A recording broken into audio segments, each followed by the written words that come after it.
आप सभी साथियों को मेरा नमस्कार। साथियों, आइए देख लेते हैं शिक्षा जगत से जुड़ी हुई आज की कुछ बड़ी अपडेट।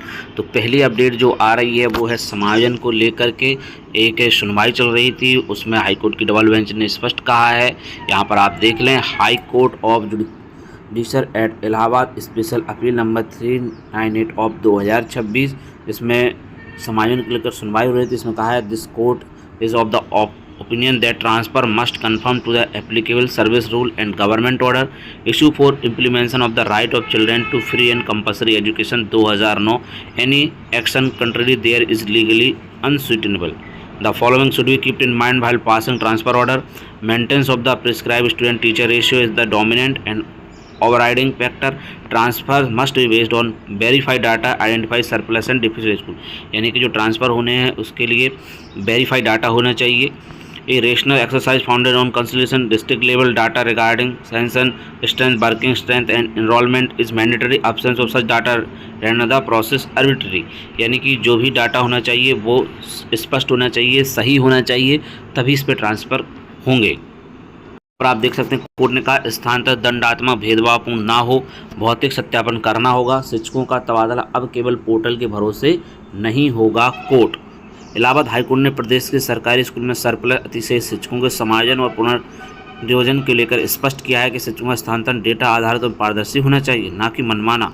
कोर्ट ने टिप्पणी की है कि स्थानांतरण दंडात्मक या भेदभावपूर्ण नहीं होना चाहिए, बल्कि इनका मुख्य उद्देश्य शिक्षा का अधिकार, कानून का पालन और छात्रों का शैक्षणिक कल्याण होना चाहिए। कोर्ट ने राज्य सरकार को निर्देश दिया कि वर्तमान प्रक्रिया इस तरह अपनाई जाए कि हर विद्यालय में कम से कम 2 शिक्षकों की उपलब्धता सुनिश्चित हो सके। कोर्ट ने स्पष्ट किया है, जिन स्कूलों में पहले से 2 शिक्षक मौजूद है वहाँ फिलहाल कोई नया बदलाव न किया जाए।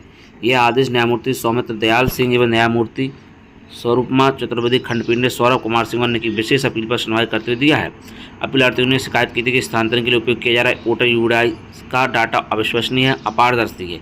इस पर संज्ञान लेते हुए कोर्ट ने कहा कि पोर्टल डाटा केवल एक संकेत माना जाएगा, उसे अंतिम आधार नहीं बनाया जा सकता है। कोर्ट ने कहा है कि 30 अप्रैल 2026 तक की छात्र संख्या और शिक्षकों का वास्तविक स्थिति का भौतिक सत्यापन किया जाए।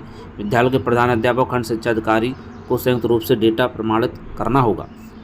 कोर्ट ने महिला शिक्षकों के हितों का ध्यान रखते हुए निर्देश दिया है कि यदि किसी महिला शिक्षक को सरप्लस के रूप में स्थानांतरित किया जाता है तो जिला स्तरीय समिति उन्हें पहले उसी ब्लॉक में तैनात करने का प्रयास करे।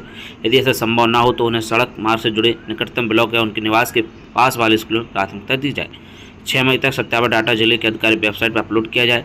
13 मई तक प्रभावित शिक्षक अपनी आपत्तियाँ ऑफलाइन माध्यम से डीएम की अध्यक्षता वाली जिला स्तरीय समिति को सौंप सकेंगे। 22 मई को इस मामले की अगली सुनवाई होगी और तब तक पूर्व में दी गई अंतिम राहत जारी रहेगी। तो ये जो है समायोजन का मैटर था। वहीं आगे आप देखें तो अभिभावकों को ऑनलाइन आवेदन के लिए मजबूर नहीं कर सकते। आरटीई बीएसए को मैनुअल आवेदन भेजने का प्रबंध करने का निर्देश। याची ने ईडब्ल्यूएस के तहत किया था ऑफलाइन आवेदन। एक महत्वपूर्ण फैसले में इलाहाबाद हाईकोर्ट ने कहा है कि आर्थिक रूप से कमजोर और वंचित वर्ग के बच्चों को शिक्षा अधिकार अधिनियम 2009 की धारा 12(1)(c) के तहत प्रवेश दिलाने के लिए केवल ऑनलाइन आवेदन अनिवार्य नहीं किया जा सकता है। न्यायमूर्ति सिद्धानंद ने यह आदेश देते हुए कहा है कि यदि अभिभावक किसी कारणवश ऑनलाइन आवेदन नहीं कर पाते हैं तो उनका मैनुअल ऑफलाइन आवेदन भी स्वीकार किया जाना चाहिए और संबंधित अधिकारी का दायित्व है कि उसे प्रक्रिया में शामिल करें। तो ये बड़ी बात कोर्ट के द्वारा कही गई है। कोर्ट ने भी कहा है कि 24-25 3,760 बच्चों का स्कूल आवंटित हुए, लेकिन केवल 2,412 ने प्रवेश लिया। 2025-26 3,862 में से सिर्फ 2,570 बच्चों ने दाखिल लिए, यानी हर साल 13 से ज़्यादा बच्चे प्रवेश वंचित रह गए, जो व्यवस्था में गंभीर खामी को प्रदर्शित करता है।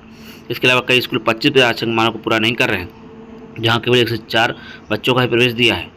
कोर्ट ने बेसिक शिक्षा अधिकारी प्रयास आदेश दिया कि याचिकाकर्ता आवेदन को 1 सप्ताह के भीतर प्रोसेस किया जाए। शिक्षा मित्रों के बढ़े हुए मानदेय के लिए 250 करोड़ रुपए जारी। प्रदेश सरकार की घोषणा के बाद 1 अप्रैल से 1,43,000 से अधिक शिक्षा में तो बढ़ा हुआ मानदेय दिए जाने की प्रक्रिया पूरी की जा रही है।